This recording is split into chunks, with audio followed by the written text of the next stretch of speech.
이 사진은 제가 살고 있는 집입니다. 도순동에서 8년째 목주택에 살고 있고요. 시공회사 대표이지만 목주택 하자의 문제점을 알고 이렇게 글을 쓰고 있습니다. 네, 목조학교를 졸업하고 캐나다 슈퍼이 연수를 다녀왔는데요. 그래서 시공하다가 이 하자 문의가 많이 와서 그 없앨 방안이 뭔지를 알고 싶어가지고 글을 쓰기 시작했습니다. 그래서 전원 속의 내 집의 목조주택 셀프 감리 가이드에 연재 중이고요. 향후에 그 글을 모아서 출판도 예정되어 있습니다. 시공회사 대표지만 그 실무적인 이야기를 하고 싶어 강 팀장으로 불렸으면 합니다. 목차는 그 목주택 하자의 대표 사례 2가지 정도를 소개해드리고요. 그 다음에 감리제도는 그 북미는 감리제도가 어떻게 시행되고 있으며 우리나라의 대안은 어떤 게 있는지에 대해서 말씀드려 보겠습니다. 건축주 스스로 감리하는 방법에 대해서 몇 가지만 소개해드리고요. 그리고 또 새로운 자재가 있습니다. 목조주택은 계속 진화하고 있거든요. 거기 자재에 대한 설명도 드리고 그 다음에 질의응답을 받으면서 마무리하겠습니다. 네, 이 현장은 8년 된 집인데 수산에 있는 집입니다. 그래서 문의가 와서 그 점검을 해드렸는데요. 그래서 이 집의 문제점을 좀 설명드리면 눈에 보이는 게 이쪽이 페이샤라는 부분입니다. 근데 여기를 나무로 하셨는데 이게 나무 목조주택이지만 목조주택은 이 골조가 목조인 거지 이 외장재로 나무로 쓰는 거는 추천하고 싶지는 않습니다. 그래서 나무가 노출됐는데 8년쯤 되니까 이게 많이 썩었죠. 이 OSB 합판이 다 썩었는데요. 왜 썩었냐가 문제인데 8년밖에 안 된 집이 왜 이렇게 썩었냐? 벤트를 넣어야 됩니다. 벤트가 뭐냐면 그 나무가 습기를 방출할 수 있는 그런 통로를 둬야 되는데요. 이 외장재랑 이 타이백 사이에 이격을 해야 됩니다. 15mm 이상 이격을 해야 되는데 이격을 안 하면 이렇게 8년쯤 되면 이렇게 다 썩어버립니다. 썩어서 집을 허물어야 되는 안타까운 상황이 있는데요. 그래서 그렇게 진단하고 건축주한테 말씀을 드렸는데 어떻게 또 진행되는지 궁금하네요. 다음 영상 보겠습니다. 그래서 이거를 인수하신 분이 문의가 와서 점검해 드렸는데 일단 겉에서 보면 가장 큰 문제는 이 지붕이 데크재로 되어 있습니다. 그래서 이 데크재는 데크로 깔아야 되는데 지붕을 하면 일단 방수 부분에 취약하게 되고 그리고 아까 처음에 말씀드렸다시피 그 목재는 노출되면 안 되거든요. 그래서 막 뒤틀리고 그럼 이렇게 왜 무너졌냐면 이 구조적인 부분에 이 비바람을 맞아서 그렇습니다. 그래서 구조가 비바람에 노출되게 하면은 구조적으로 설계부터가 잘못됐다는 뜻이죠. 그대로 시공했을 때만 다음 공정으로 넘어가게 만들었습니다. 근데 우리나라는 지금 그런 중간 감리 제도가 없어가지고 그 현실적으로 약간 운에 맡기는 그런 목조주택 시공이 되고 있습니다. 그다음에 목조주택의 가장 중요한 벤트 부분에 대해서 말씀드리고 그리고 새로운 나온 지는 20년은 됐지만 거의 안 쓰는 칩보드랑 웨더 로직 합판에 대해서 좀 설명드리겠습니다. 이건 그 연재 중인 그 기초랑 골조 이게 단면도인데요. 옆에 보면은 건축주가 체크해야 될 사항이 있습니다. 이 사항대로 하면 기초 공사는 큰 하자는 없게 되는 거죠.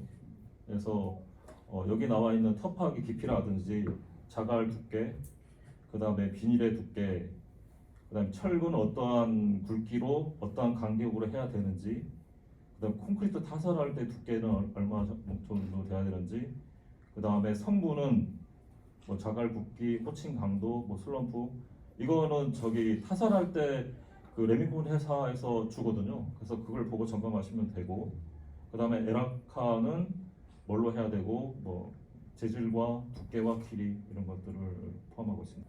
그 다음에 골조에 대해서 말씀드리면 처음에 건축주가 감리를 하려면 그 기본적인 명칭은 알아야 됩니다. 그래서 이 영상을 보고 시공자랑 같이 이렇게 점검하면 인한 결로도 있지만 그 나무 자체 현미경으로 보면 수많은 모공들이 있습니다.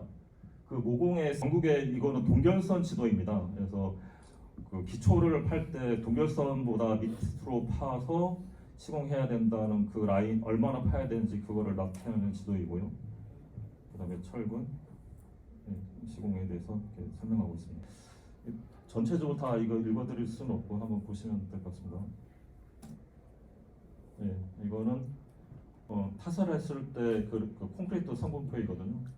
이 수준에 맞게 하면 된다고 해요. 팀장으로 검색하면 원고 초안을 볼 수 있습니다.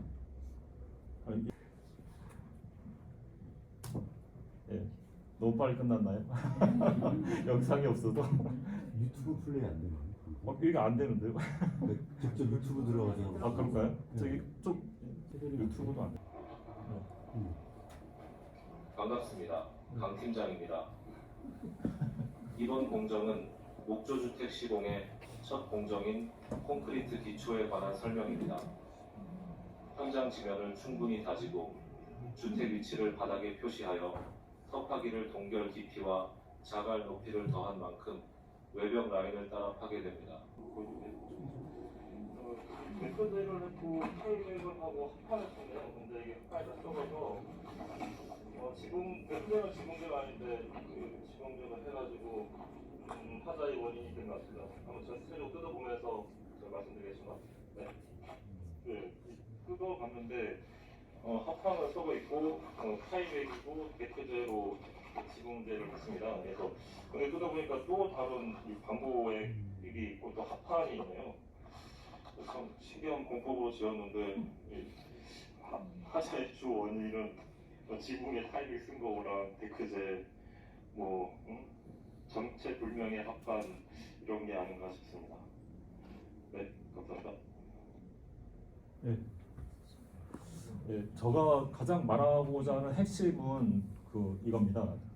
미국에는 중간 감리 제도가 있어서 하자가 극히 적은데 국내는 없으니까 건축주 스스로 이렇게 감리할 수밖에 없다 시스템이. 복불복으로 집을 지을 수는 없으니까 그래서 건축주가 많이 공부하시고 그거에 맞춰서 시공자랑 의논하면서 진행하는 게 가장 현실적이지 않을까 그렇게 생각합니다. 질의 주시면 제가 아는 한도에 대해서 이렇게 말씀드리겠습니다. 너무 참담한 얘기만 해서 다운되셨나요? 지붕을 아까 보니까 하자가 많던데 어떤 순서대로 지붕을 하는 게 제일 좋은 겁니까? 일단 첫 번째는 지붕재라고 표현된 제품을 써야 되고 그 지붕재 바로 밑에는 방수층이 있어야 됩니다. 그리고 아까 처음에 그 X랑 O 한 그 그림 있었죠, 비교된 그 벤트 시스템을 하면 괜찮습니다. 혹시 잘된 시공 사례 영상 같은 거 없습니까? 그 유튜브 검색에서 제주 카펜터라고 치시면 저희가 시공했던 아주 많은 영상이 있는데요. 여기 한번 보시면 될 것 같습니다. 말씀하시죠. 아까 처음 말씀하실 때 예. 외부에 닿는 거를 목재를 안 쓰신다고 했는데 보통 목주택은 다 외부도 목재로 마감을 하잖아요. 그러니까 꼭 그렇지. 그거는 잘 모르시는 분들이 그렇게 하는데 목조주택이라는 정의는 그 구조재가 뭐냐인 겁니다. 콘크리트가 구조재이면 콘크리트 집이고 그 안에가 목재이면 목조주택인데 외장재는 비춥니다. 그 외부 장식으로 목재를 사용하는 건 몇 년 안 가요. 그럼 처마 같은 경우 할 때 2x4나 2x6나 방부목으로 하잖아요. 보통 사람들이 지식으로 했을 때. 그 전용 보드가 있습니다. 시멘트 보드. 시멘트 보드를 하고 거기다 원하는 색상의 페인트를 칠하게 되죠. 그리고 아까 목주택 수명에 대해서 물어보셨는데요. 저도 알아보려고 미국과 캐나다 자료를 많이 봤는데 정확히 그 평균치는 표현된 자료는 찾을 수가 없었고 그 매뉴얼대로 시공 시 100년 이상을 본다 이렇게 나와 있었습니다.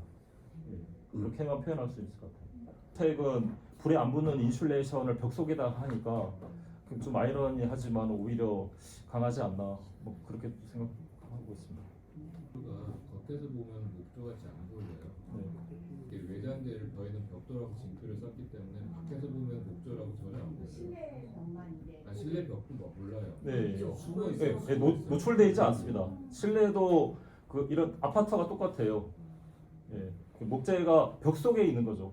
네, 대표님 말씀대로 네. 굉장히 쾌적하고요. 예. 알아봤는데 그 어떤 집보다 만족스러워요. 네. 예, 그 좋은 말씀 해주는데 가장 중요한 게 그거 같아요. 이게 시공 과정에서 매뉴얼대로 시공하냐 안 하냐, 그걸 누가 점검할 것이냐. 그러니까 이런 미국과 캐나다는 그 감리자가 하는데 국내는 그게 없으니 지금 현재로서는 건축주 스스로 할 수밖에 없다.